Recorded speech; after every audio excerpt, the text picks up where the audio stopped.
And that man sacrificed his knight next. What? But that doesn't make sense, because if you take that, there's no mate. You're deflecting a defender. But from what? There's still this. Now, ANISH must take, just so you understand. ANISH cannot play rook b8. That just wouldn't work. White can just defend and then keep attacking. So ANISH is like, I don't get it. I'm gonna take. He sacrificed a pawn, a rook, and a knight. And now we can add another piece to that collection. He sacrifices the bishop. What? But he just takes. White is too slow to get checkmate here. Black is just playing rook a7. That was another part of ANISH's idea. When ANISH played the move a5, he knew if his queen ever left, the rook would guard the king from a distance. That's the entire purpose of having a rook. So it doesn't need to stand in front of the king. It can guard it from a distance. Okay? ANISH is playing all the logical moves. h6, rook a7.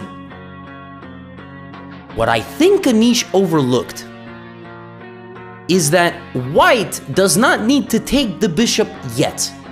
White could take, and then do this, and then hang out, and try to get this, and get mate, and it's very scary, no doubt about it. In fact, the position is losing here for black, unless black goes here and sacrifices the rook for the knight. This knight is a 5.5 point knight. It's so powerful.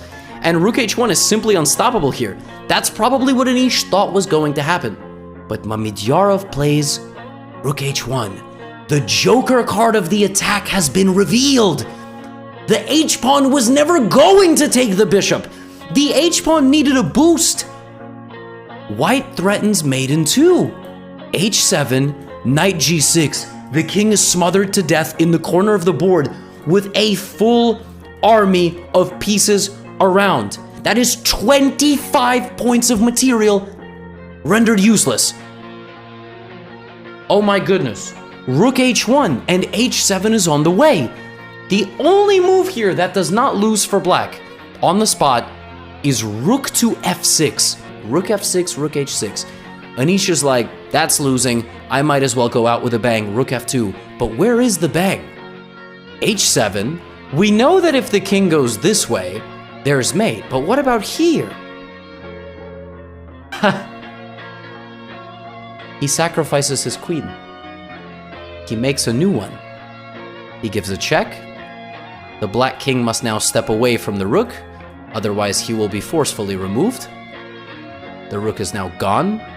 White is now up 1 point of material, and after one more check, and a very simple retreat back, attacking the rook with the bishop hanging, the white rook ready to infiltrate at a moment's notice, ANISH GIRI